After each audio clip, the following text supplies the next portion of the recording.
तो स्टूडेंट्स, इस वीडियो में हम कुछ और एमसीक्यूज़ देखते हैं जो प्रीवियस ईयर में आए हुए हैं। तो चैनल को सब्सक्राइब कीजिएगा, शेयर कीजिएगा। तो स्टार्ट करते हैं बिना समय वेस्ट किए हुए। क्वेश्चन नंबर फर्स्ट, अम्लीय विलयन का पीएच क्या होता है? PH is greater than 7, pH equal to 7, pH is less than 7 या पीएच इक्वल टू 14। तो ध्यान रखिएगा स्टूडेंट, जब भी अम्लीय विलयन होता है तो अम्लीय विलयन का जो पीएच होता है वो 7 से कम होता है। दैट इज़ सेकेंड ऑप्शन रहेगा लेस देन 7। अगर हम बात करें पीएच अगर ग्रेटर देन 7 होगा तो ये क्या होगा, आपका क्षारीय होगा। कैसा होगा? क्षारीय विलयन होगा, क्षारीय विलयन होगा। और अगर पीएच होगा आपका 7 तो ये उदासीन विलयन होगा। कैसा विलयन होगा? उदासीन विलयन होगा। नेक्स्ट क्वेश्चन पर हम जाते हैं।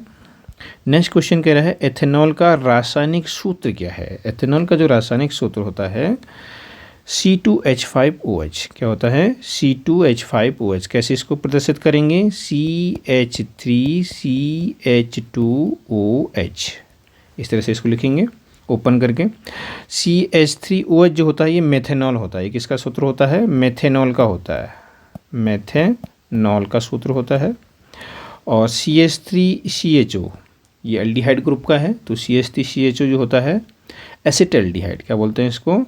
एसिटल्डिहाइड बोलते हैं। और CH3COH ये होता है आपका एथेनोइक एसिड होता है। तो याद रखिएगा CH3CHO एसिटल्डिहाइड होता है, CH3COH ये एथेनोइक एसिड होता है और CH3OH ये मेथेनॉल होता है।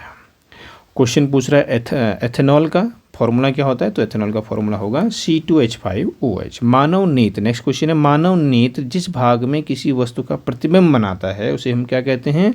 उसे हम बोलते हैं दृष्टिपटल। दैट इज रेटिना बोलते हैं उसको, जिस भाग पर जो क्या बनाता है? प्रतिबिंब बनाता है। तो इंपॉर्टेंट क्वेश्चन है, याद रखिएगा। विद्युत विभवांतर, नेक्स्ट क्वेश्चन है, विद्युत विभवांतर का एसआई मात्रक क्या होता है? एसआई मात्रक क्या होता है इसका? वोल्ट होता है। रेजिस्टेंस किसका होता है? ये ओम किसका मात्रक होता है? रेजिस्टेंस का मात्रक होता है। ठीक है। और ये एम्पियर जो होता है विद्युत धारा का मात्रक होता है। अभी क्वेश्चन पूछ रहा है विद्युत विभवांतर का एसआई मात्रक। तो अकॉर्डिंग टू क्वेश्चन आपका वोल्ट इज द आंसर। कौन जंतु हार्मोन है? Auxin, gibberellin, cytokinin, thyroxine. तो ऑक्सिन, जिबरेलिन और साइटोकाइनिन ये तीन की तीन क्या होते हैं? आपके प्लांट हार्मोन होते हैं। जबकि थायरॉक्सिन जो होता है ये होता है आपका जंतु हार्मोन। तो अकॉर्डिंग टू क्वेश्चन तो यहाँ पर जो होगा डी ऑप्शन राइट रहेगा। थायरॉक्सिन जंतु हार्मोन है। ऑक्सिन, जिबरेलिन और साइटोकाइनिन ये जो होते हैं आपके पादप हार्मोन होते हैं। बायोगैस का मुख्य अवयव क्या है? नेक्स्ट क्वेश्चन, बायोगैस का मुख्य अवयव। बायोगैस का मुख्य अवयव क्या होता है? मीथेन गैस होती है, याद रखिएगा।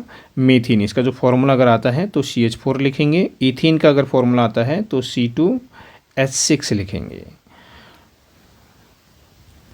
नेक्स्ट क्वेश्चन है, एक विलयन लाल लिटमस को नीला कर देता है तो इसका पीएच क्या होगा? तो अगर कोई भी विलयन लाल लिटमस को नीला कर रहा है तो वो क्या होगा? क्षारीय होगा, यानी कि बेसिक होगा। अगर बेसिक होगा तो उसका जो पीएच होगा वो 7 से ज़्यादा होगा। तो 7 से ज़्यादा कौन है आपका? 10। क्वेश्चन है next, Fe2O3 + 2Al goes to Al2O3 + 2Fe। तो यहाँ पर आप देख रहे हैं एल्यूमिनियम ने क्या कर दिया? Fe2O3 में से Fe को रिप्लेस कर दिया है। ठीक है। तो ये अभिक्रिया कौन सी अभिक्रिया का उदाहरण हो गया? विस्थापन अभिक्रिया का, ये डिस्प्लेसमेंट रिएक्शन का एग्जाम्पल है। बोमेन संपूर्ण मनुष्य के किस तंत्र से संबंधित है? तो माय डियर स्टूडेंट, जो बोमेन संपूर्ण होता है वो उत्सर्जन तंत्र से संबंधित होता है। नेक्स्ट क्वेश्चन की बात करें तो नेक्स्ट क्वेश्चन है, कौन सा पद विद्युत परिपथ में विद्युत शक्ति को निरूपित करता है? ठीक है। तो विद्युत शक्ति के लिए फॉर्मूला याद रखिएगा माय डियर स्टूडेंट, P = होता है VI। ओम के नियम के अकॉर्डिंग यहाँ पर हम यूज करते हैं V = IR होता है। अगर हम V की जगह पर IR रख देते हैं तो IRI, तो यानी कि क्या बन जाएगा फॉर्मूला? I²R। P = I²R। तो कहाँ पर है? तो IR² यहाँ पर है। तो ये ऑप्शन सही हो जाएगा। सॉरी, I²R ये, ठीक है, I²R। अगर हम यहाँ पर रखते हैं फॉर्मूला हमारे पास है क्या? P = VI। अभी हमने यहाँ पर किसकी वैल्यू रखी, v की रखी। अगर हम i की रखते हैं तो i इक्वल टू क्या जाएगा, ओम के नियम से v/r। तो i की जगह पर हम क्या रख देते हैं, v/r रख देते हैं। तो फॉर्मूला क्या बन जाएगा, p इक्वल टू v²/r। तो ये दो फॉर्मूले याद रखिएगा। तो एग्ज़ाम में इस तरह से भी आ सकता है v²/r। अगर v²/r आएगा या फिर i²r आएगा तो ऑप्शन दोनों सही होंगे। अब यहाँ पर ऑप्शन में लिखा है i²r लिखा है, तो ऑप्शन अपन 4 सही रहेगा। एक व्यक्ति को आराम से सुस्पष्ट पढ़ने के लिए पठन सामग्री को नेत्र से 25 सेंटीमीटर से भी काफ़ी दूर पर रखना पड़ता है। यानी कि वो दूर की वस्तुओं को तो देख ले रहा है बट नज़दीक की वस्तुओं को नहीं देख पा रहा है। तो वह कौन सी दोष से पीड़ित है, कौन सा दोष होगा उसमें, तो ये होगा हाइपरमेट्रोपी यानी कि दीर्घ दृष्टि दोष। नेक्स्ट क्वेश्चन है, निम्नलिखित में से किस में ऊर्जा का स्रोत नाभिकीय संलयन विक्रियाएं होती हैं, तारों में होती हैं या तारों एवं सूर्य दोनों में होती हैं, न तो तारों में होती हैं और न ही सूर्य में होती हैं। तो ये किस में होती हैं, तो इसका आंसर रहेगा तारे एवं सूर्य दोनों। नेक्स्ट क्वेश्चन है माय डियर स्टूडेंट्स, इथीन का आणविक सूत्र क्या है, C2H6 होता है। इसमें सहसंयोजक आबंध कितने होते हैं, तो इसका स्ट्रक्चर आपको ड्रॉ करना आना चाहिए। C2H6 क्या होता है, इस तरह से होता है स्ट्रक्चर इसका। इसमें 6 हाइड्रोजन हैं और 2 कार्बन हैं। तो 1 2 3 4 5 6 7, तो कितने इसमें सहसंयोजक बंध हैं, 7। सिंपल सा क्वेश्चन था। इस एक रिएक्शन है आपके नेक्स्ट क्वेश्चन में, CuOH2 goes to Cu + H2। इसमें आपको ऑक्सीडाइजिंग एजेंट यानी कि अपचायक पदार्थ को बताना है, कौन होगा। तो यहाँ पर देखो Cu से कहाँ जा रहा है, ये Cu यानी कि ऑक्सीजन क्या हो रही है, यहाँ पर लॉस हो रही है। तो ऑक्सीजन का रिमूवल रिडक्शन रिएक्शन, अगर ये रिडक्शन रिएक्शन है तो Cu का कहलाएगा आपका ऑक्सीडाइजिंग एजेंट कहलाएगा। तो आपका फर्स्ट ऑप्शन जो है राइट होगा।